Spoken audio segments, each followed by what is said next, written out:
Hallelujah, good morning. एक और पुनरुत्थान का दिन प्रभु ने दिया है।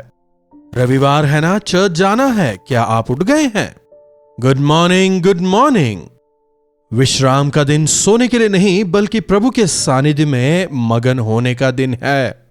चर्च जाने से पहले छोटा सा मनन, प्रार्थना। पवित्र पिता, आपका धन्यवाद प्रभु, एक और रविवार आपने दिखाया। बीते तमाम दिनों में आपकी अच्छाइयों को, भलाइयों को, आशीषों को याद करते हुए, आपका धन्यवाद करते हुए आने वाले दिनों में आपके गवाह होकर जीने के लिए जो सामर्थ्य हमें चाहिए उसे आपके सानिध्य में पाने का अनुग्रह दें। यीशु के नाम से प्रार्थना मांगते हैं, आमीन।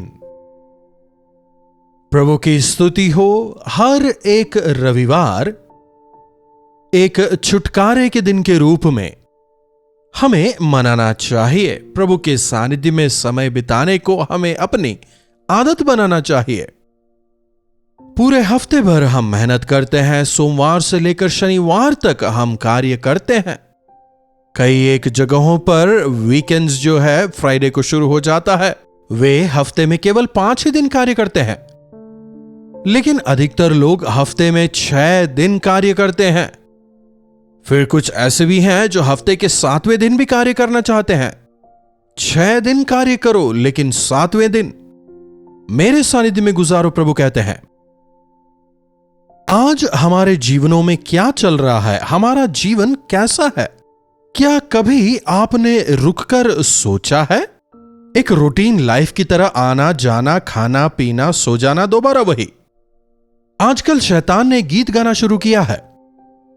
उठो, खाओ, पियो, काम करो और सो जाओ। दोबारा उठो, काम करो, खाओ, पियो, सो जाओ। खाओ, पियो, मौज करो, सो जाओ। यही एक रूटीन लाइफ हो गया है।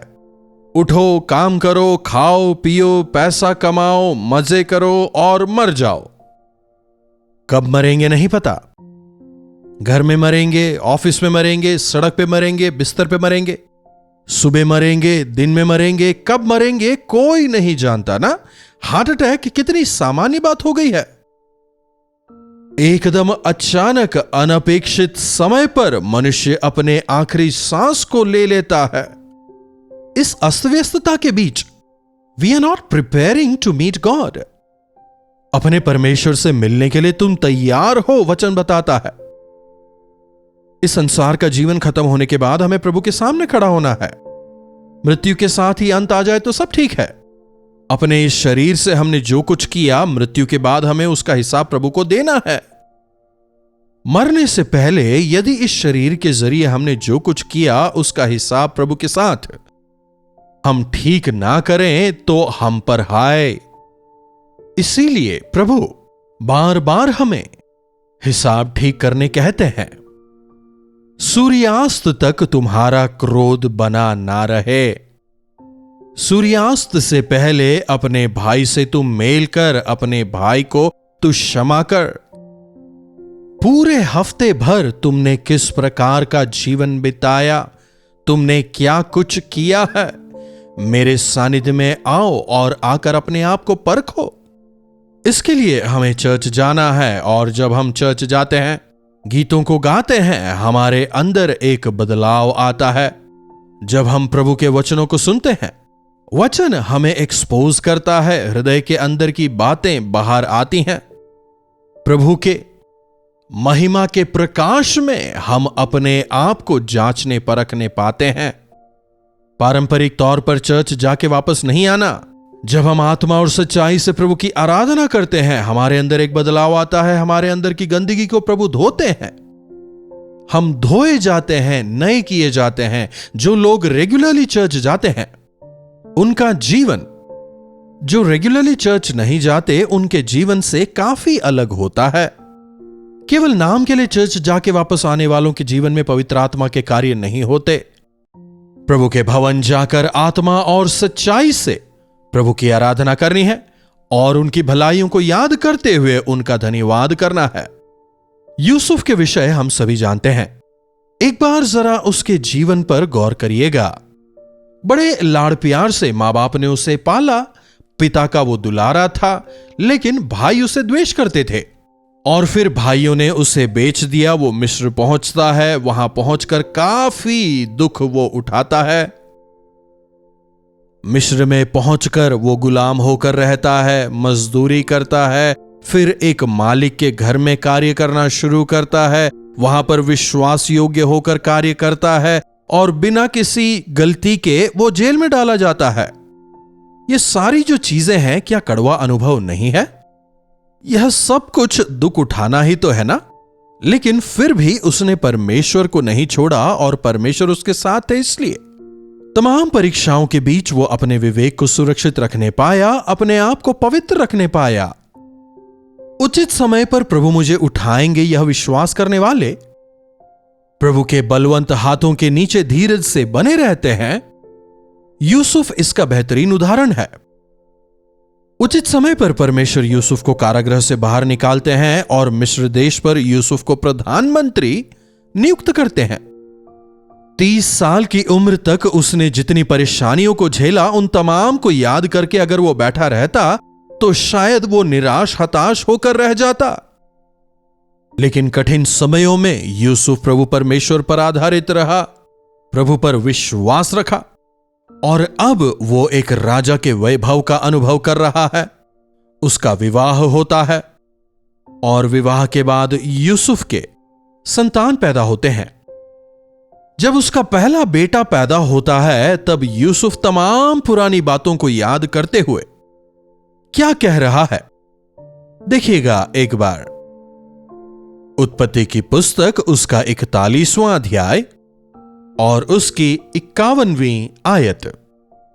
और यूसुफ ने अपने जेठे का नाम यह कहकर मनश्शे रखा कि परमेश्वर ने मुझसे सारा क्लेश और मेरे पिता का सारा घराना भुला दिया है। परमेश्वर ने मेरे सारे दुख दर्द को भुलाने में मदद की है, मेरे पिता के घराने को भुलाने में मदद की है, कहते हुए उसने अपने बेटे का नाम मनश्शे रखा। मनश्शे अर्थात भूलना।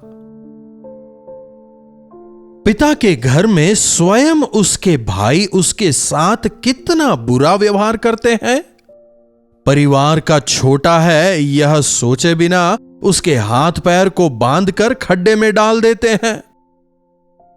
कोई कह रहा है हम इसे बेच देते हैं, दूसरा कह रहा है नहीं नहीं हम इसे बेचेंगे नहीं, हम इसे मार डालते हैं। जरा कल्पना करिए, जब यूसुफ इन बातों को उस खाई से सुन रहा होगा, जरा सोच के देखिए, उसके अपने भाई उसे प्रेम करने के बजाय मारने की युक्ति बना रहे हैं, फिर भी वो निराश नहीं हुआ। हमने प्रभु को दुखी किया है उससे कहीं बढ़कर।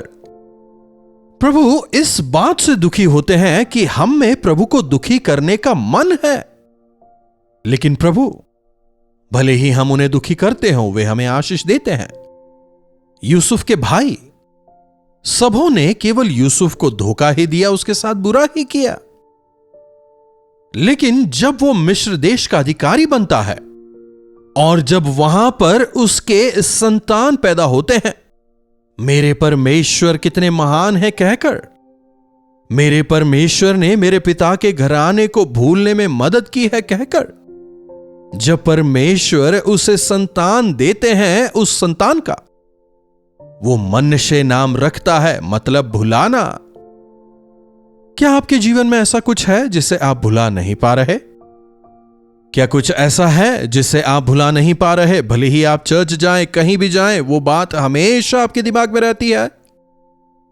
लेकिन जब आप प्रभु को याद करेंगे, प्रभु की भलाइयों को जब आप याद करेंगे, प्रभु की आशीषों को जब आप याद करेंगे, उसने मेरे साथ वैसा किया था, इसने वैसा किया था, तमाम बुराइयों को आप भूल जाएंगे और परमेश्वर की भलाइयों को याद करते हुए आप परमेश्वर की स्तुति करेंगे। इसीलिए हमें चर्च जाना है। कोई मुझे कुछ दे या ना दे, मेरे परमेश्वर की आशीष मेरे लिए काफी है। मेरे मांगने से बढ़कर मेरे प्रभु मुझे देंगे, क्या ऐसा विश्वास आप में है? यूसुफ के जीवन को देखिए। वो अपने जीवन के तमाम कड़वे अनुभवों को भूलने पाया। दूसरा बेटा भी उसका होता है। आगे की आयत देखिए। और दूसरे का नाम उसने यह कहकर एप्रेम रखा कि मुझे दुख भोगने के देश में परमेश्वर ने फलाया फुलाया है। मिस्र में कदम रखने के साथ ही उसे दुख ही दुख उठाना पड़ा। गुलामी की जिंदगी, जेल की जिंदगी, निंदा, अपमान, संघर्ष। मिस्र में दूसरे लोग आनंदित थे, लेकिन यूसुफ वहां दुखी था। करीब करीब 12-13 साल जिस देश में उसने दुख उठाया, जहां उसे अपमानित किया गया, उसका निरादर किया गया, जहां लोगों के सामने उसे सर झुकाना पड़ा, इसी देश में प्रभु ने मुझे उठाया। परमेश्वर ने मुझे बढ़ाया, कारागृह से निकालकर मुझे सिंहासन पर बिठाया। गुलामी के जीवन से निकालकर प्रधानमंत्री होने का सौभाग्य दिया, कहते हुए दूसरे का नाम उसने यह कहकर एप्रेम रखा कि मुझे दुख भोगने के देश में परमेश्वर ने फलाया फुलाया है। एफ्रेम का मतलब अभिवृद्धि, बढ़त। आज संडे है ना, क्या आप चर्च जा रहे हैं? और जब चर्च जाते हैं, अपने कड़वे अनुभवों को, दुखों को याद करके ही बैठे रहते हैं, या फिर उस यीशु की ओर आप अपनी नजरों को घुमाते हैं जिन्होंने आपके तमाम दुखों को, आपके दर्दों को सह लिया है और आपको आजादी देने के लिए तैयार हैं? प्रभु की भलाइयों को आप याद करें। जब तक हम मनुष्यों की बुराइयों को याद करते रहेंगे, तब तक हम आगे नहीं बढ़ने पाएंगे। बजाय इसके आप प्रभु की भलाइयों को याद करें। उद्धार पाने के बाद आपका जीवन कैसे बदला, किस प्रकार की बढ़त को आप अपने जीवनों में देख रहे हैं। प्रभु समृद्धि और बढ़त को देते हैं। प्रभु यीशु मसीह के लहू से धुले हुए लोग हर विषय में बढ़ोतरी को, विकास को देखते हैं। पौलुस लिखता है, जिस प्रकार तू आत्मिक बातों में बढ़ता है, मैं प्रार्थना करता हूं कि तू हर एक बातों में बढ़ता जाए।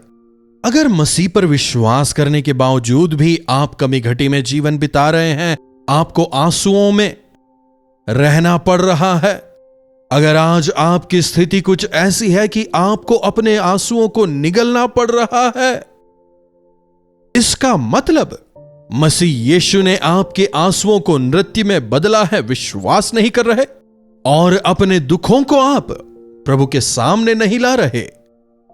यूसुफ के साथ परमेश्वर थे, इसीलिए उसने जीवन में बढ़ोतरी देखी।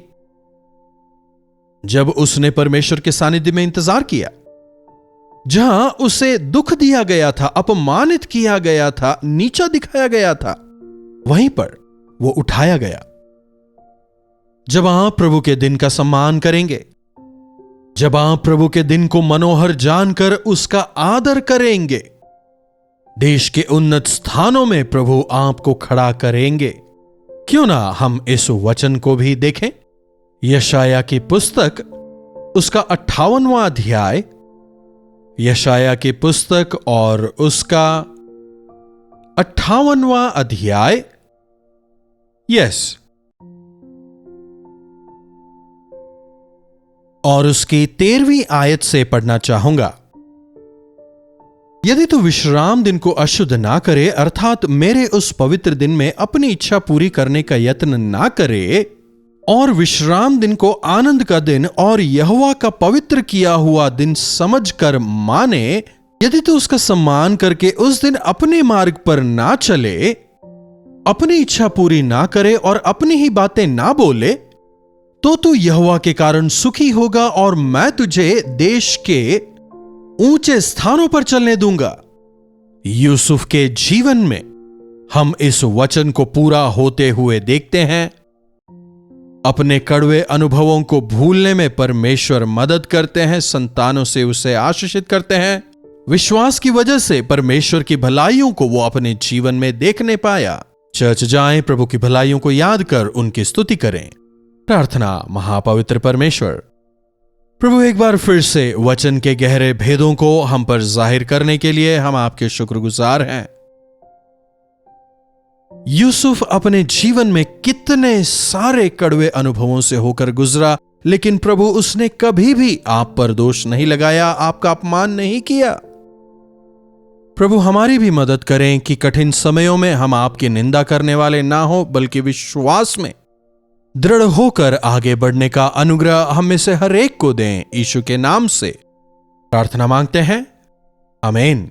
अब हमारे पिता परमेश्वर का प्रेम, प्रभु यीशु मसीह का अनुग्रह, पवित्र आत्मा की संगति और सहभागिता हमें से प्रत्येक के साथ आज, कल और सर्वदा बनी रहे। आमीन। प्रभु परमेश्वर की महिमा हो। अपने प्रार्थना विषयों को आप हमें 9884907779 पर व्हाट्सएप, वॉइस मैसेज या फिर टेक्स्ट के जरिए भेजें। हम आपके लिए प्रार्थना करेंगे। प्रभु अवश्य आपके जीवनों में चमत्कार करेंगे। यदि सेवकाई में हाथ बटाने के लिए पवित्र आत्मा आपको प्रेरित करते हैं, आप हमें एक मैसेज करें, हमारी टीम आपसे संपर्क करेगी, अधिक जानकारी आपको दी जाएगी। हम मिलकर सेवकाई में आगे बढ़ेंगे। इन्हीं वचनों के साथ आज मैं आपसे विदा लेता हूं। प्रभु आपको आशीष दें। दिल्ली और दिल्ली के आसपास के दर्शकों के लिए खुशखबरी। डॉक्टर जयपॉल अपने दर्शकों से मिलने के लिए दिल्ली में एक दिन के गेट टुगेदर के लिए आ रहे हैं। तारीख है 12 नवंबर। पहला सेशन दोपहर 2 बजे से 5 बजे तक, दूसरा सेशन शाम 6 बजे से 9 बजे तक। जगह है YWCA कॉन्सेंटिया हॉल, बंगला साहब गुरुद्वारा के पास, अशोक रोड, नई दिल्ली। अधिक जानकारी के लिए हमसे संपर्क कीजिए 8939393939 पर। तो डॉक्टर जयपॉल से मुलाकात करना न चूकें। कलवरी दर्शन, ये है प्रेम के दर्शन, यीशु प्रेम के दर्शन।